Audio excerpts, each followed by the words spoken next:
Hello everyone, how are you? I am fine. Today I will discuss with you how to download file with PHP. Today I will discuss this topic in details. First of all, we need open my XAMPP software, then I open my Visual Studio Code, then I open my localhost server. First of all, I will create three types of PHP file. First of all, I will create index.php, then image-gallery.php, then download.php. Finally, I will create and created it. Okay. Then first of all, I will create some of the code in HTML like hyperlink, such as in this code. So first of all, I will create in this link how to link a link, just open.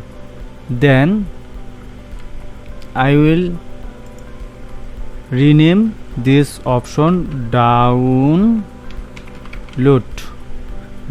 zip file. Okay, then reload. Okay, download zip file, but in this link I don't create any link up. Okay, so finally I will create a zip download files, download as like hyperlink download. Okay, just some download is a download file, then slash is a file test.zip, but download file in this value or in the download file I put this file. Okay, যাই হোক, আমি এতক্ষণ ইংলিশে অনেক বগর করলাম। ইংলিশে আমি tutorial আমার লাইফে কখনোই করি নাই, ট্রাই করেছি। আপনারা হয়তো হাসতে পারেন বা গাইতে পারেন, ব্যাপার না। তবে আই হোপ, আমি আশা করি যদি ভালো করে ট্রাই করি রেগুলার, তাহলে সুন্দর করে আমি ভিডিওগুলো ক্রিয়েট করতে পারবো। তারপর আমি আপনাদেরকে মাঝে মধ্যে ইংলিশে কিছু একটা ভিডিও দেখাবো। ওকে, আচ্ছা যাই হোক, তো দেন I copy this file for save any time, save my information. Okay, save my valuable time. Then I reload this file. Okay, just same, but brtag will create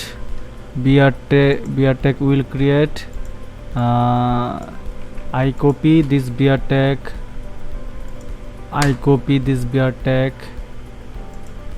copy. Okay, done. This information is serialized. Okay. Then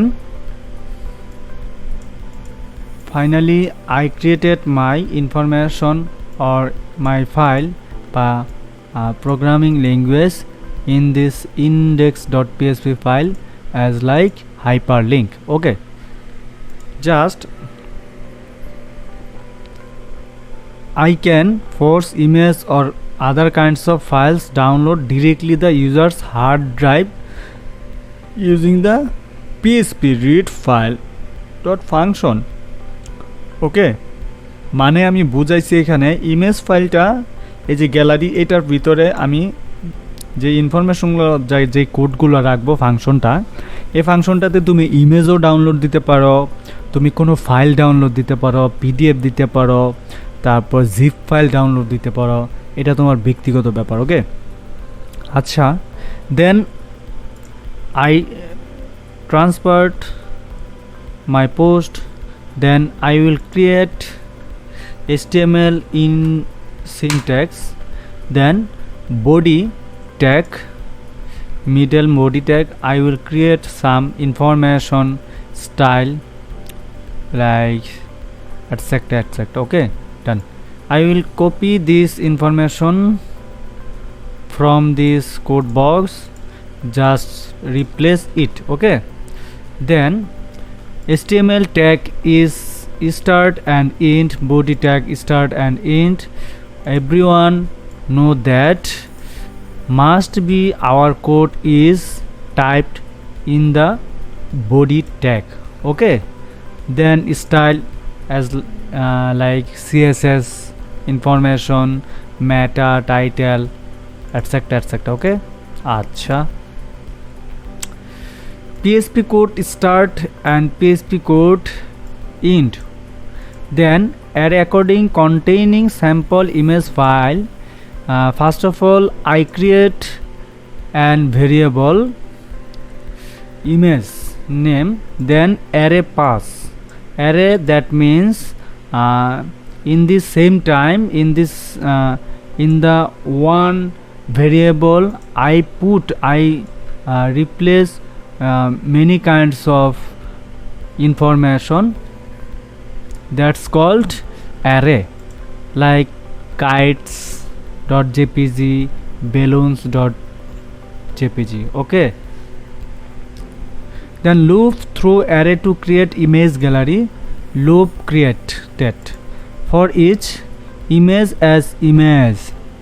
Echo that a like image, echo deep class image box, echo image search as image, then concatenate image. Okay, with 200 pixel alter not path info image comma path info file name. Okay, then echo p tag h link download.php. Download.php is link up in this page. ওকে, আচ্ছা, download পেজটা এটার ভিতরে রাখা হইলো, সেটাকে file আকারে URL encode image দিয়ে concatenate করছে ডাউনলোড। এখন যদি আমি যাই, দেখো এখন আমি এটা গেলাম, করার পরে ডাউনলোডের একটা অপশন আছে। এই ডাউনলোড ফাইলটা আমরা এটা এখানে কী দিব, এই যে দেখো ইনভ্যালিড। ওকে, এই ফাইলটা আমি ডাউনলোড ফাইলে বসাইলাম। এখন আমি রিলোড দেই, যে কোনো একটা ফাইল দিলাম। দেখো ফাইল দেওয়ার পরে এটা কিন্তু রিলোড হয় নাই, হয়েছে কি হয় নাই, এটা দিলাম এটাও হয় নাই। কারণ কি, এখানে জিপ ফাইল, স্যাম্পল জেপিজি এই টাইপের কোনো ফাইল আমার অ্যাকচুয়ালি কি এখানে কোনো জায়গায় আছে, ডাউনলোড নামে কোনো ফাইলের ভিতরে আছে। এখানে আমাকে কি দেখাইছে দেখো তো, এখানে তারা এখানে বলল কি, প্রথমে বলছে আমার এই ফাইলগুলো ডাউনলোড নামে একটা পেজ আছে, এই পেজের ভিতরে আমি রাখছি, সেখান থেকে ক্লিক করলে এরকম হবে। তো এরকম নাই, তাহলে আমি এখানে ধরো আমি একটা ফাইল তৈরি করলাম, ফাইলটার নাম দিলাম ডাউনলোড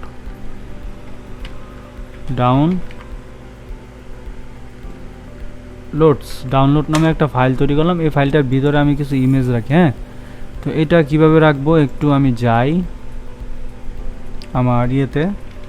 ধরো আমি এখানে একটা ইমেজ দিলাম, পরে এটা আপাতত কাটলাম, দেন এই দুইটা ইমেজ দিলাম। ওকে, আচ্ছা, দুইটা ইমেজ দিলাম ডাউনলোড ফাইলের ভিতরে। দেখো এখন এই ডাউনলোড ফাইলের ভিতরে পিএনজির নামটা কি, এটা কিন্তু জিপ না, এটা হচ্ছে পিএনজি। ওকে, আচ্ছা, তো ডেমো ফাইল ডট পিএনজি, আমি ফাইলটার নাম কি দিছি, ডেমো ফাইল ডট পিএনজি। দেখো demo file dot PNG download PNG.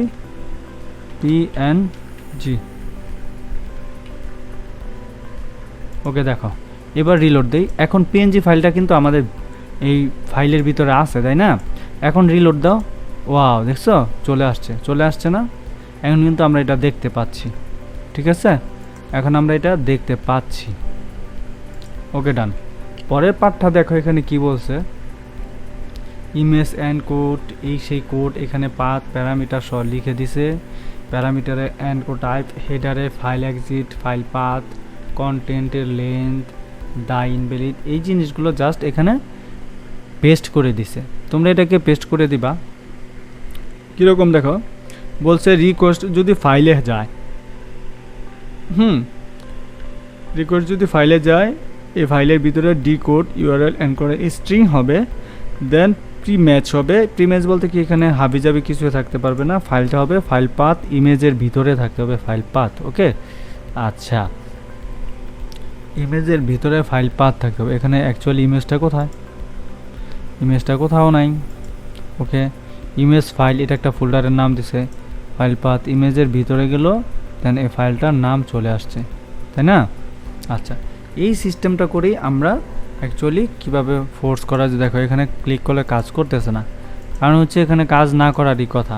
আমরা যদি লাইভে যাই সেটা হবে। হ্যাঁ, তো আশা করছি তোমরা বুঝতে পেরেছো কীভাবে কোডগুলো এখানে পেস্ট করে এখানে কাজ করাবা। দেখবা খুব ইজি হবে, একবার যে হবে না বিষয়টা এমন একেবারেই নয়। হ্যাঁ, যাই হোক, এইভাবে ট্রাই করবা। পরের স্টেপে আমরা জানবো কিভাবে আমাদের কি বলে কুকিজ তৈরি করতে হয়।